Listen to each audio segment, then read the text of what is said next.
மாவட்ட செயலாளர் செந்தில்நாதன் மாதிரியே குற்றம் செஞ்சுட்டு திரும்பி உட்காந்துருக்க மாதிரி உட்காந்துருக்கீங்களா சார்? என்னது மாவட்ட செயலர், நாமக்கல் மாவட்ட செயலர் செந்தில்நாதன் உங்க கட்சியில ஏதோ தப்பு பண்ணிட்டு திரும்பி கையங்கலமும் மாட்டி திரும்பி உட்காந்துருந்தாரு, அது மாதிரி உட்காந்துட்டு இருக்கீங்களா? ஹலோ, ஒழுங்கா கேள்வி கேளுங்க. என்ன திருப்பி பார்க்க வச்சு என் நெத்தி கண்ணை சொல்ல வச்சிடாதீங்க.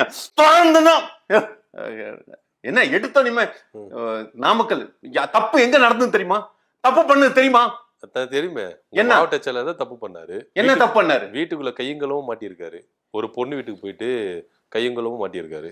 ஏங்க, ஐயோ, இது எப்படி சொல்லி புரிய வைக்கிறதுன்னு எனக்கு தெரியல. ஏங்க, அவர் செந்தில்நாதன் வந்து பொறுப்பாளரா செயற்குழு தான் இருக்காரு. எது தப்பு பண்றதுக்கு பொறுப்பாளரா இருந்திருக்காரு. ஏங்க, அவங்க சாய்ரா பானு வந்து கட்சியில சேர்ந்திருக்காங்க, புது மெம்பருங்க, அவங்க உறுப்பினருங்க. சரி, அந்த அவங்க எல்லாம் ஒரே மாவட்டத்துக்குள்ளார ஒரே இதுல இருக்காங்க, ஒரே வீட்டுக்குள்ள. ஏங்க, ஐயோ, கட்சி நிமித்தமா அரசியல் நிமித்தமா ஒரு எப்ப அரசியல் பணிங்கிறது 24 மணி நேரமும் பிஸியா இருக்கக்கூடிய ஒரு பணி சார். தனியா உட்காந்து டிஸ்கஷன் பண்ண முடியும் அரசியலை குறிச்சு? அப்படின்னு அரசியல் நீங்க பண்ண போறீங்க நாமக்கல் மாவட்டத்துல 2 பேரும்? ஏங்க, என்னங்க, எதை பைத்தியகாரத்தனமா இதுக்குதான் நான் ஏங்க, என்னை டென்ஷன் பண்ணாதீங்க.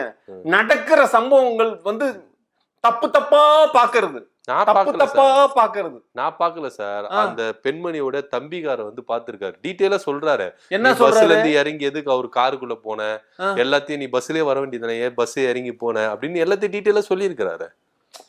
என்ன அதெல்லாம் வந்து கட்டுக்கதைங்க, கட்டுக்கதை எல்லாம் திமுகவோட கட்டுக்கதை. இங்க எங்க சார் திமுக உள்ள வந்தது?